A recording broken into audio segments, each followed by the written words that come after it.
a good day, Junior. Have a good day. It is a finely tuned operation between periods in Melissa Moniz's classroom as her 6th graders head out and the 5th graders settle in. Moniz, a math teacher, knows each girl in school by name. That's because she's taught all of the 60 students who are enrolled here. The school is Sophia Academy in Providence, a private, non-denominational institution geared toward a very specific group. 5th through 8th grade girls from low-income homes, most with single parents. And nearly all are from Providence, including Moniz. What is it that draws you to this setting? When I see the girls, I see me. Moniz, whose father came here from the Dominican Republic, went to Mount Pleasant High School, then on to Brown University, where she was a pre-med major. My father came to this country with no money in his pocket. And he always said, if you do anything, it's school, school, school. After her freshman year, Moniz found she loved teaching and came to Sophia nearly a decade ago, making her the veteran of the faculty. I always believed that I needed to get up every morning and be happy with what I was going to be doing. What does that do for the girls to have somebody from Providence, of immigrant parents, of color, who has walked their road but actually wound up at Brown University and is now teaching here? Do you think about that as the kids are sitting there looking at you? I guess that doesn't really go through my mind. I see it more of, I'm a young woman of color. I can relate to a lot of things that they experience in their day-to-day lives, whether it's food or, different sayings that we say in our culture. It is a challenging population in terms of the age. Gigi DeBello became Sophia's head of school 5 years ago, after working at the Highlander Charter School in Providence, before that, heading the Women's Center at Brown. Here I think the kids feel understood, they feel respected, we don't yell, and they feel heard. So it's less of a adversarial situation, and it's more of a, we're in this together because you're a girl and you're going to grow to be a woman and I'm a woman and we're in this together and we have to kind of watch each other's backs. Sophia Academy was founded 12 years ago by Sister Mary Riley, a Sister of Mercy from South Providence, who spent 6 years in Central America and saw abject poverty. Even though I grew up poor, I saw poverty. And I saw the role of women and girls. All poor, but particularly them. It was a hard life. Riley had a dream of reaching girls, beginning in the 5th grade, and trying to break the cycle of poverty. We gotta begin younger. We gotta begin younger. We gotta begin at middle school when the beginning of the age of puberty. Give them a chance to think, to dream, and defer motherhood, and be a better mother in the end. I think Sister Mary was right on, though. Right on. Even though 5th grade does seem pretty young, it is the point where they're either they have already hit puberty, or most of them will hit puberty by the end of that year, and just so much happens. You remember what that was like, right? I do remember. Yes, I do remember. I don't like to remember. I don't like Put that out of your mind. Yeah, I actually don't like to remember middle school years at all. It was a tough time. They're so lucky to have everything that maybe I didn't get in middle school, and how I would have been more aware, more focused, more. I would have acknowledged more what I needed in the present time to get to my future. I don't know if I'm making that. If you had been at Sophia. If I had been at Sophia, do definitely. you sometimes think about that? What it would it have been like if you had gone to the school? I definitely do. The expectations are high. The girls have excelled on standardized tests, and most go on to prominent high schools. While a uniform is standard, one day last week, the girls got to dress down as a reward for finishing a week's worth of kneecap testing. They also got a pizza party, and on this day, 5th graders were newly paired with their 8th grade big sisters, doing a fun exercise to get to know each other better before digging into the food. Sophia is a place where the entire student body can meet for a monthly assembly in the library, an intimacy that many of the girls who came from large public elementary schools appreciate. Like in elementary school and other middle schools, they're public and there's more kids.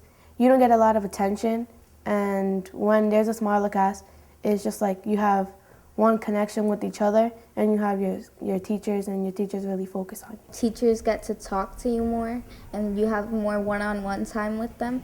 And it's not like in my old school, we used to have like 30 kids in my class, and we would just have to like zip through different subjects because the same teachers taught all subjects. Here, the teacher-student ratio is a maximum of 15-1. Sometimes in my old school, I used to get mad because if I didn't get it, I would be like afraid to tell the teacher because everybody would be mad that I had to they had to review it again to me.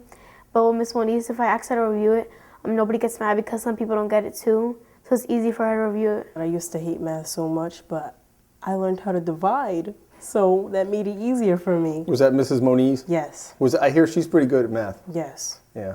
She makes sure the student knows, actually knows what we're learning about. Is it true that if you can divide, you can do anything? Yes. All right, that's the key to life. Even to this day, there's some things I learned from the girls because they're learning about it in social studies. I was like, oh wow, so tell me more about that. And I love being able to learn from them, and I love for them to know that they can teach me as well. What's your biggest challenge?